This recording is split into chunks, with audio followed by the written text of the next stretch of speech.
You're listening to the Geek Watch Podcast, Episode 32, a plethora of comic-related news.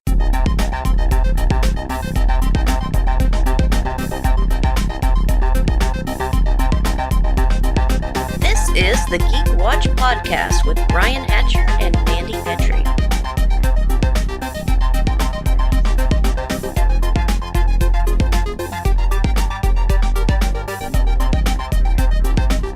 Greetings, Geek Watchers, and welcome to Episode 32 of the Geek Watch Podcast. I'm Brian Hatcher, and with me, as always, Geek Watch's own resident geek goddess, Mandy Petrie. Hey, Brian. Lots of little things to talk about today. One thing I did want to bring up, and this was an article I shared with you the other day, during the production of Wonder Woman 1984, Gal Gadot took a break from filming.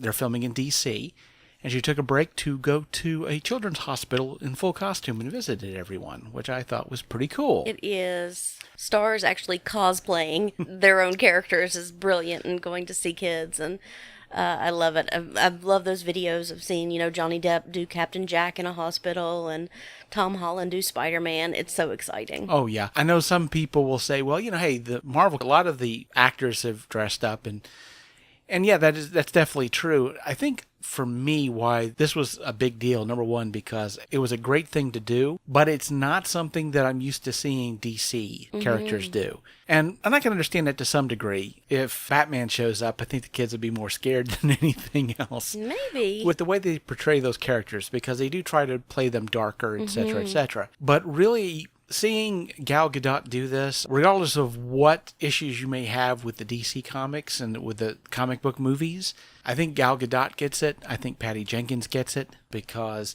taking the time to go in costume and visit sick kids, I think it's wonderful. And I think that's what all this should be about. And worrying about coming up with some gritty way of portraying these characters and making them more adult, you don't have to do that. I think they definitely get it. I think being able to not only shoot really good movies, but be able to do that kind of an outreach, I think just kind of shows why, to my mind, Wonder Woman is that gem in the DC cinematic universe. Not to say that they can't make a course correction, but this definitely shows how Wonder Woman leads the way in the DC cinematic universe, certainly. And what gets me so excited is, as a cosplayer, these kids in the hospital, there's a chance they aren't going to get to a Comic-Con. They aren't going to get to meet someone like this. And I've visited hospitals dressed as Cinderella and getting that glee in children's eyes who may never get to go to Disney World to meet Cinderella. It's amazing. And I'm so in awe of her. Well, I'm certainly glad to see Gal Gadot do this outreach, and I'm hoping that we'll see more of that on the DC side of things. I think that it can't help but be positive, certainly. Now, also, and this is another article that I shared with you the other day, is they've released a teaser poster for Walking Dead. Yes. And there were a lot of things on that poster that I noticed. One of them, of course, is Maggie has longer hair, which I figure that has a lot to do with, well, she's going to be doing a new series. They're not going to want her with that haircut, and so she's had to grow it out, and they're not going to let her cut it just for what's probably going to be half a season, and she'll be gone. So, and the new showrunner is saying things like there's going to be a time jump. Yeah, that's what I was thinking. That's what the long hair meant, time jump. So at this point, I guess we are going to see Maggie's child, and how they're going to deal with that. We've talked about that before. I'm not sure exactly how that's going to work out, but I guess we'll see. We just have our hopes. The other thing, of course, we notice is Rick looks different. He's more groomed. Doesn't have that wild man beard and haircut. I mean, his haircut is almost militant, isn't it? Yeah. I mean, I was going to say it looks a little more like Shane's. And of course, we talked about this before. Shane is going to be making some sort of a cameo in this new season. The two big things about this poster was, number one, the location. Our characters are standing in the ruins of Washington, D.C. And so I'm wondering if they're going to be fast forwarding to the New World Order storyline with the comics. Although in the comics, they've never visited Washington, D.C. at all. Basically, them stepping away from the comics. And I think perhaps that's being done on purpose so that they don't feel the need to maintain continuity, which at this point is going to be next to impossible because you have a bunch of major characters, Carl, Rick, Maggie, they're going to be gone. And so I think at this point they've basically thrown in the towel and said, we can't keep up with the continuity of this comic at this point, so why bother? Let's just go out and do our own thing. Completely different, yeah.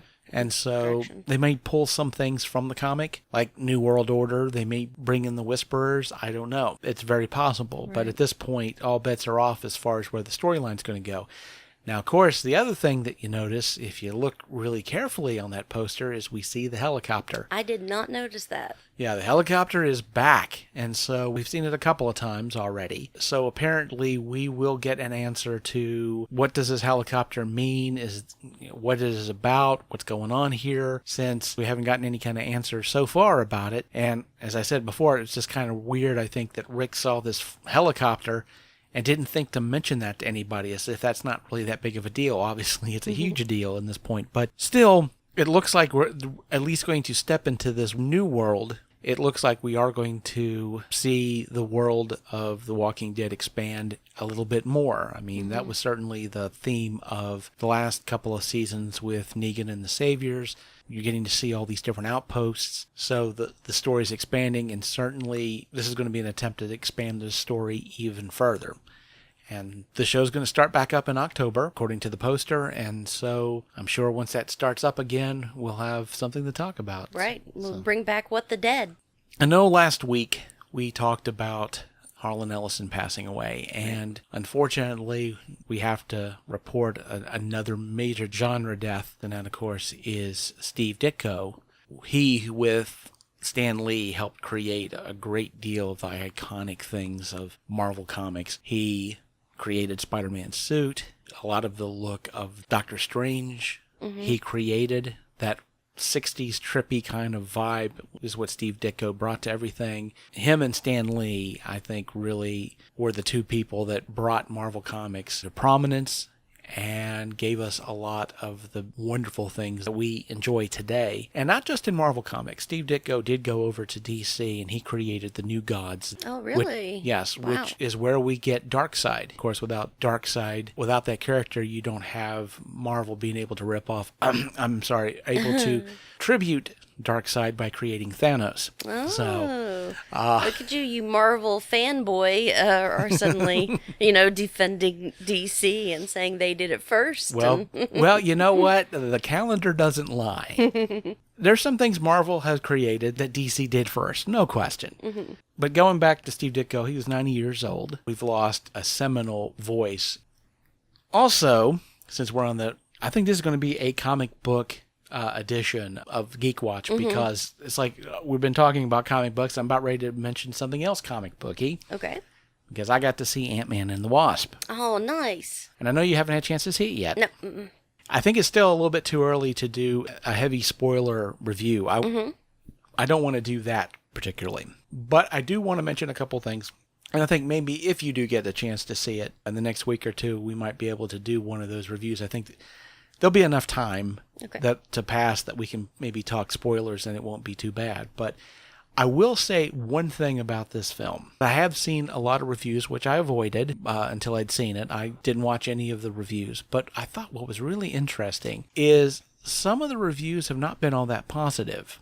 But I do have to say that a lot of the points that a lot of these... Well, I'm not going to say they're like 100% negative. People hated this film. But there's points where people said, well, this didn't work, etc. And what I find interesting is, at least in my opinion, a lot of those views I think are completely off base and wrong.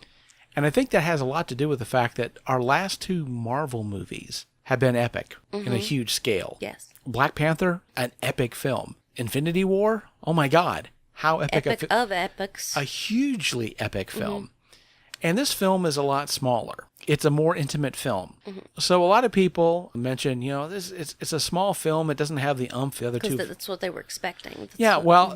And this is one of the reasons why I think that although the Marvel Cinematic Universe has inspired a lot of other studios to come up with their own cinematic worlds, I think this is the reason why pretty much everybody else has not been successful with it, is because I think Kevin Feige gets the idea of texture. And I think that he's not trying to knock it out of the park every time. Honestly, for me, yes, Ant-Man and the Wasp is, pardon the pun, a smaller story. But I think it needs to be. I think especially with the fact that after these two epic movies, we need a change of pace.